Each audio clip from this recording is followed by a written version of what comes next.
I found my cheating wife hitchhiking home from a sleazy motel. I never thought I would ever post anything on here, but this insane situation I found myself in is just too absurd not to share. It all started when my wife began playing Words with Friends obsessively. I had no problem with her playing the game itself, but I noticed she was spending more and more time on it, like hours every day. Little did I know, she was spending more time in the chat room than actually playing the game. She met this guy there and they started chatting a lot. One day he asked her to add him on Snapchat, and she did. This is where things started going downhill.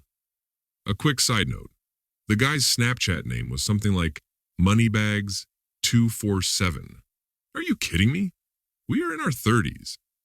How could she take someone with a screen name like that seriously? Anyway, my wife gets all wrapped up in this guy's life. He tells her that he owns a lucrative roadside assistance business that works on semis. He starts feeding her all sorts of stories, and she falls for it. Eventually, he convinces her to meet him at a cheap motel on a county highway a few towns away. You can probably see where this is going. The day she was supposed to meet him, she told me she was going to visit her sister for the afternoon. I didn't think much of it and let her go. I had no idea what she was actually doing. Fast forward a few hours later, and they go into the motel room, and she cheats. Afterwards, he gets her to fall asleep, and that's when things take a crazy turn. This guy turns out to be a complete scumbag. He steals her purse, her phone, and her car. Apparently, he had brought a friend with him who had been hiding in another room the entire time. According to the police report, which we'll discuss more in a minute, my wife wakes up to find herself alone, robbed, and stranded in the middle of nowhere. The worst part is she can't remember anyone's phone number because they're all just programmed into her phone. So she's stuck trying to figure out what to do. She decides her best bet is to hitchhike home. Like, for real? That was her best plan at this point? What on earth did she think? I wouldn't find out if she showed up to the house getting out of some random car and no one knew where she'd been. Did she think I wouldn't have asked questions? She actually thought that hitchhiking was a safe and viable alternative to confessing or calling the cops, or any of the 1 million better choices she could have made. Meanwhile, I'm starting to worry because I haven't heard from her in hours. I try calling her, but her phone is turned off and goes straight to voicemail. I call her sister to check on her, and she says that she hasn't seen her, and that they didn't have any plans to meet that day. I instantly had a sinking feeling in my stomach and decided to go looking for her. As I was driving, I was calling and messaging any and all of her friends. It just felt like something was seriously wrong, and I had to do something about it. I drove around for what felt like forever, not knowing where she could be. Everyone was now on Facebook, asking each other if anyone knew what could be going on. Finally, as I was driving down the county highway, I saw her at the side of the road attempting to hitchhike home. I couldn't believe my eyes. I pulled over and picked her up, and she was visibly upset. I asked her what on earth was going on and where her car was. At first, she refused to talk to me, but I could tell something was seriously wrong. I tried to get her to tell me what happened, but she just clammed up. Finally, I lost my temper and yelled at her, demanding an explanation. That's when she broke down and confessed everything. The guy from Words with Friends, the lies, the cheating, and the theft. I sat there in stunned silence, unable to process what she was telling me. I couldn't believe that my wife, the woman I loved and trusted, could do something like this. I instantly called the police, turned the car around, and drove back to the Sleazy Motel, where she was forced to give a statement and tell them all the embarrassing details of what had transpired. I was standing there, furious, and looking like a complete fool in front of the police.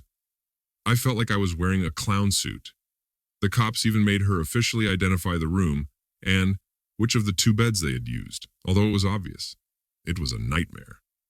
They also took a statement from the desk clerk, who looked completely drunk. He did say that there were 2 men checking in that day in 2 different rooms, but he was too drunk to give any usable description to the officers. It's probably no surprise that the other guy had already left the motel as well, most likely in my wife's car. Talk about frustrating. After all of that, I had to take her home, and the entire ride was tense and silent. When we got there, I didn't say a word. I just gave her the coldest stare I could muster. She knew she had messed up, but there was no way I was going to let her off the hook. The next day, I filed for divorce. I couldn't stand the thought of being with someone who could betray me like that and who had such faulty judgment. I mean, how could I ever have a normal life with her after that? She destroyed about 1,100 layers of trust. She broke just about every rule of relationships and common sense in one day. She's lucky she's even alive. I felt a mixture of anger, sadness, and betrayal, but I knew I had to move on from this terrible situation. They never found the car, and they never found the guys. The police said these guys were pros, and that there was no way to trace anyone through Snapchat. Imagine that. She moved out of our house the next day and went to live with her sister. I haven't spoken to her since the day I picked her up on the side of the road, and I have no plans to do so. The divorce process was quick and relatively painless, considering the circumstances. I think my wife knew she had no leg to stand on and didn't try to fight it. All she got was her personal belongings, and I kept the rest. Luckily, we don't have kids. Can you imagine having to explain what was going on to kids? Of course, I would never have given them the nasty details. But still, how would you even approach them? I'm glad I'll never have to know. As for me, I'm trying to rebuild my life and learn from this experience. It's been a roller coaster of emotions, but I'm slowly healing and moving forward. I know this story is probably one of the craziest things you'll ever read, but it's all true. If there's one lesson to take away from it, it's this. Be careful who you trust, both online and in real life.